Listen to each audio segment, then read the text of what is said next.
Bonjour à tous et bienvenue pour cette nouvelle émission de Dans le Rétro. Comme vous voyez, je pars en voyage. Mais avant cela, une chronique et une énigme. La nouvelle énigme est consacrée à un lieu historique. Comme vous le savez, c'est à vous de trouver cette énigme à travers plusieurs indices qui sont également à déchiffrer.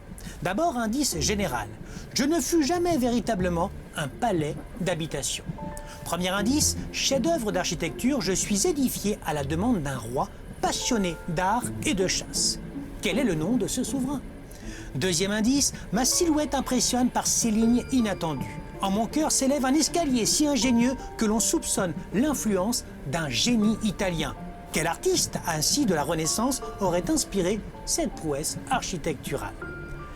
Troisième indice, je trône au sein d'une immense forêt domaniale, conçue pour accueillir les fastes d'une activité royale. Quel fut l'objectif principal de ma construction, donc? Quatrième et dernier indice, mes armoiries portent fièrement un symbole héraldique. Quel animal trône en majesté sur mon emblème?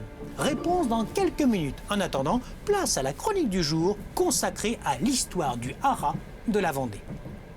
Au cœur de la Roche-sur-Yon s'étend un domaine de 4,5 hectares, le haras donc de la Vendée.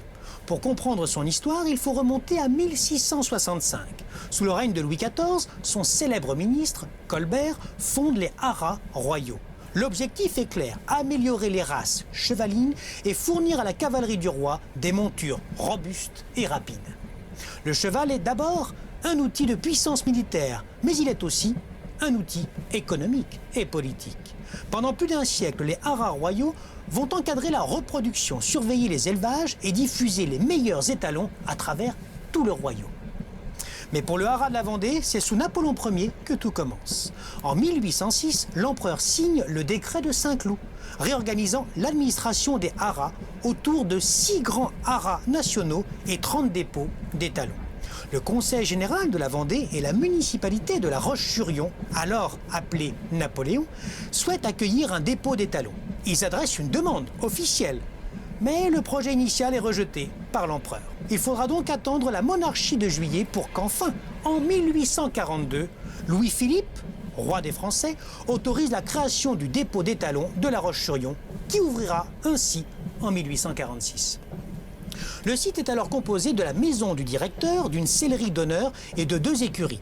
Sobre et fonctionnel, le style néoclassique des bâtiments reflète la modernité du 19e siècle. On cherche la rationalité, la symétrie et surtout, bien évidemment, de la place. Car la priorité est de loger le plus grand nombre de chevaux possible. Dans la seconde moitié du 19e siècle, le développement du haras s'accélère. Entre 1876 et 1904, 5 nouvelles écuries sortent de terre, portant la capacité du site à plus de 220 étalons. Le haras n'est pas qu'un lieu d'élevage, c'est aussi un centre technique, une institution. On y forme des palefreniers, on y enseigne la science du harnachement et de la reproduction. Le site devient une fierté régionale, un symbole du savoir-faire vendéen.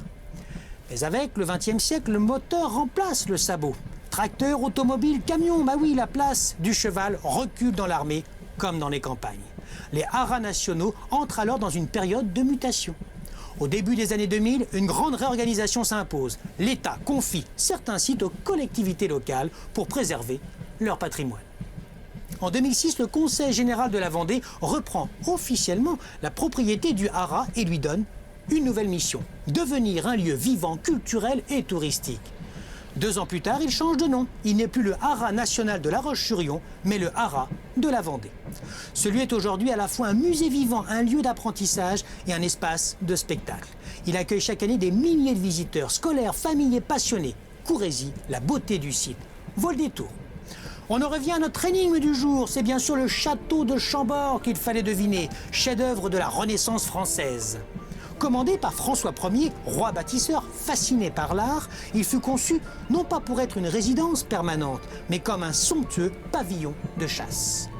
En son cœur s'élève un escalier dit à double révolution, dont l'ingéniosité serait attribuée à Léonard de Vinci, alors proche du souverain. Niché dans une vaste forêt, le château devait impressionner autant qu'accueillir les plaisirs royaux. Sur ses armoiries, c'est la salamandre, emblème du roi qui trône fièrement, symbole de force, de tempérance, de sagesse et de justice. La prochaine chronique sera consacrée à la maison de Georges Clemenceau de Saint-Vincent-sur-Jard, qui a été son dernier refuge. Mais en attendant, bonne semaine à tous et surtout, n'oubliez pas, non, vous allez beaucoup me manquer.